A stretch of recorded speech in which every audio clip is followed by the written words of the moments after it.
You know, I think it's pretty common knowledge that jellyfish in the SpongeBob universe are basically bees. They live in a field and they have honey in hives, or it's jelly, because it's jellyfish. But they live in hives, they buzz around, they sting. I think it's pretty self-explanatory. So now, answer me this. Why in the world would SpongeBob and Patrick and other people willingly go out and fish for bees? Can you imagine going out into a field with a net and trying to catch bees for fun? Couldn't be me. What's going on, everybody? My name is Nedia16. Welcome back to another episode of Let's Play SpongeBob SquarePants Battle for Bikini Bottom. In the last episode, Plankton made a machine of robots to try to take over Bikini Bottom. He forgot to turn the switch to obey, so now there's robots running rampant all over Bikini Bottom, doing terrible, horrible, no good, very bad things like bending Plankton spoons, throwing shiny objects everywhere, and stealing all of Patrick's socks. It is our mission to try to get enough golden spatulas to get back into the chum bucket, and hopefully take back over the robot menace, destroying them and saving Bikini Bottom. We only have a few golden spatulas to our name, but that doesn't mean we can't start. In this episode, we're entering the first area, Jellyfish Fields.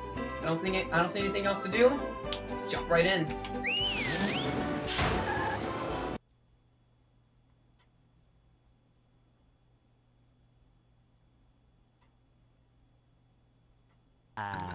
The rolling green hills of Jellyfish Fields, a place to experience nature at its most raw, and sometimes a bit tender from the stings.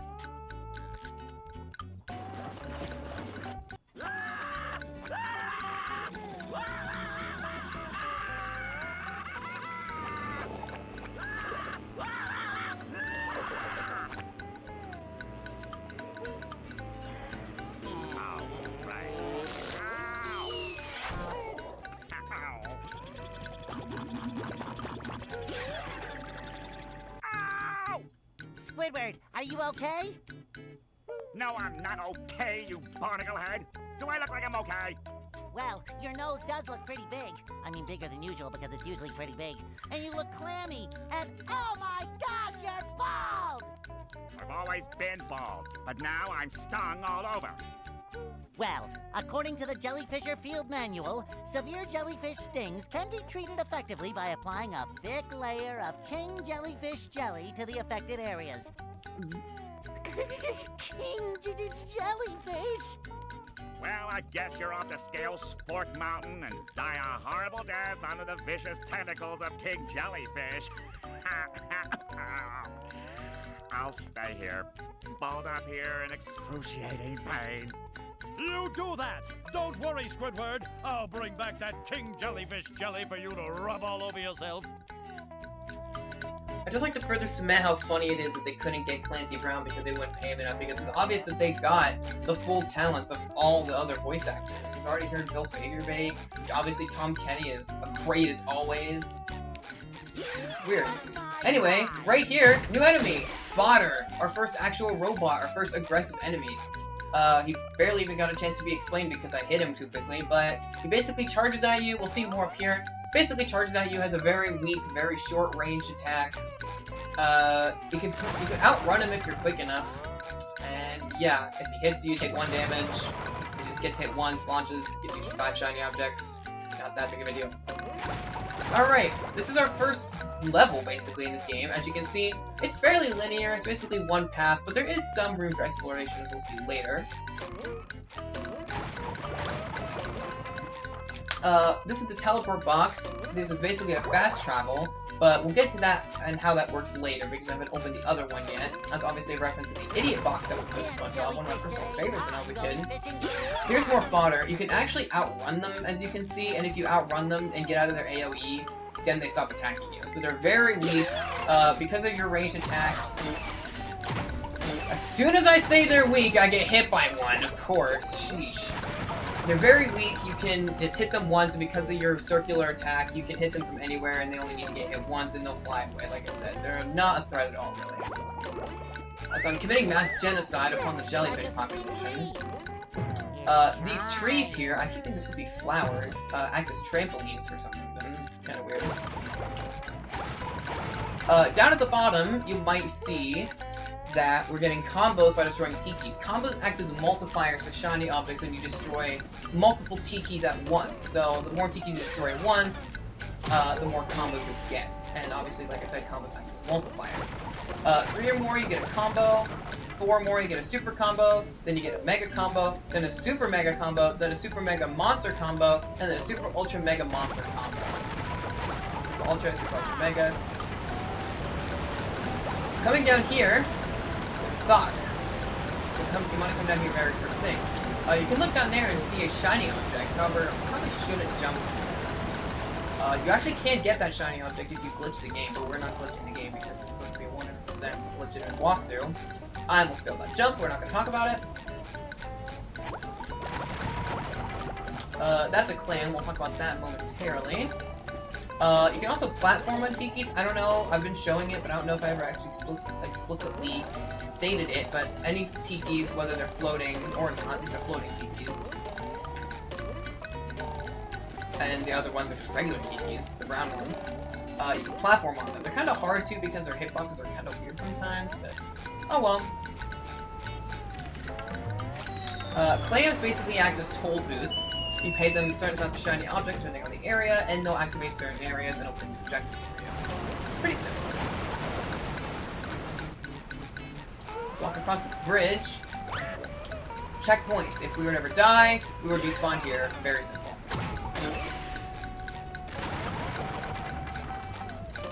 Next up, coming to the left here, this is a Freezy Fruit. Only Patrick can use Freezy Fruits. So we're gonna have to wait to get Patrick because you might notice you can see out there's a sock. However, that's not true. After we kill the spotter, wait for that to come down and hit it. We can use these tikis to get a platform. We can jump up here, and if you're willing to die for it, you can also jump off a trampoline, still get the distance from the bubble spin, and you can land right on the sock and get a weird camera glitch. So the reason we died there was because that is something called goo. We'll get into goo later, but basically you can't swim in goo. It's basically an out of bounds area to keep you from going to places you're not supposed to access yet.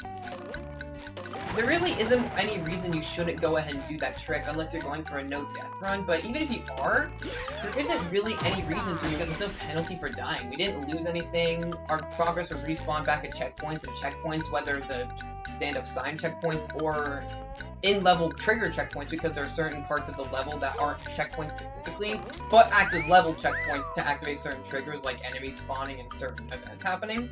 Those are very plentiful, and you don't lose anything, deaths are quick, and there's no loading animation unlike in 300. So yeah, there's really no penalty for dying in this game, which is great, because this game isn't hard by any stretch of the imagination, but there's some pretty challenging spatulas, especially way later on in the game. If I can hit it properly, hit that button, you can jump across these barrels here.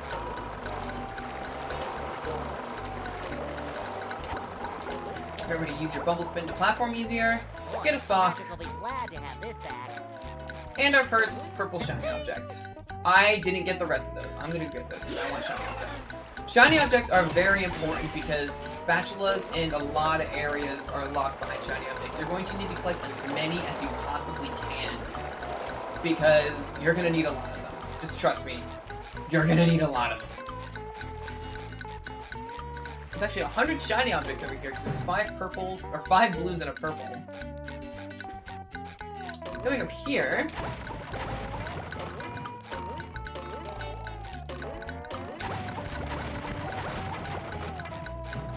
we have another, it's not technically an enemy, it's more so a hazard. This is a cannon. They come in multiple different forms and shoot different things. This one is shooting pufferfish, I guess? With like spiky balls that bounce for some reason. If we catch 3 of those and put them in a brewing stand, we can get a potion of fire breathing. That is not potion of water breathing. I got fire resistance and water breathing mixed up. Cannons, even though they're made out of steel, clearly because of the sound they make, you can hit them once. Spongebob has to have like either the strongest arms in history or have the strongest bubble wand in history to be able to destroy steel cannons in one hit. Hey Gary, look Gary, how did you get up here? Wow, a bungee jump for a golden spatula. I must be in heaven. Here we go. This is a mechanic that... Yes. This is a mechanic that'll come back a few different times throughout the game. This is a bungee. Kids, look away.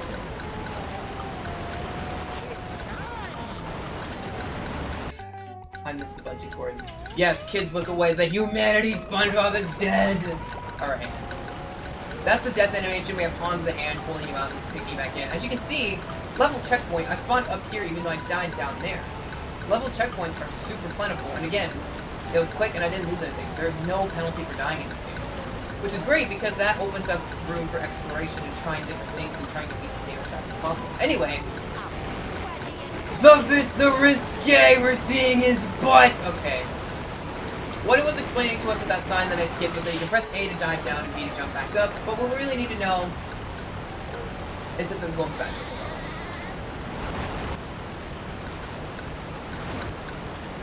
Ooh, camera. Might have also known, or I guess not known, but where are SpongeBob's shoes? That was weird. This game has some funny graphical bugs and glitches sometimes, and I think it adds to the quirk of this game. It gives it a lot of its charm.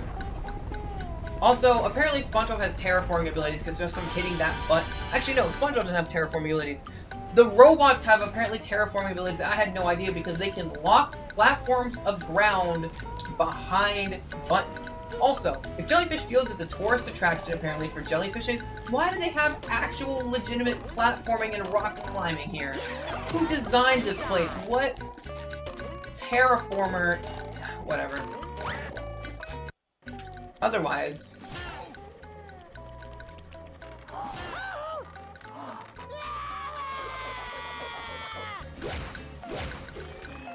You know, that fish could have just moved out of the way.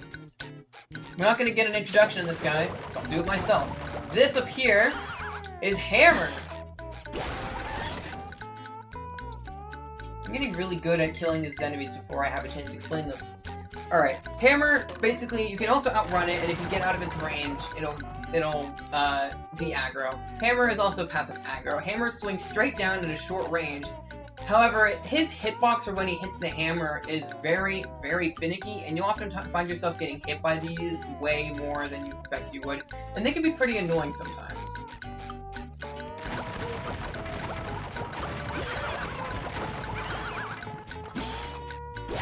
Also, you might have noticed, anytime a robot is aggroed on you, it makes a sound. That sound is basically your audio cue to let you know that there's a robot attacking you, which is helpful because obviously in a third-person game you can't always see what's behind you. We don't have the ability to get that quite yet, so I have to remember that for later. I'll have to come back.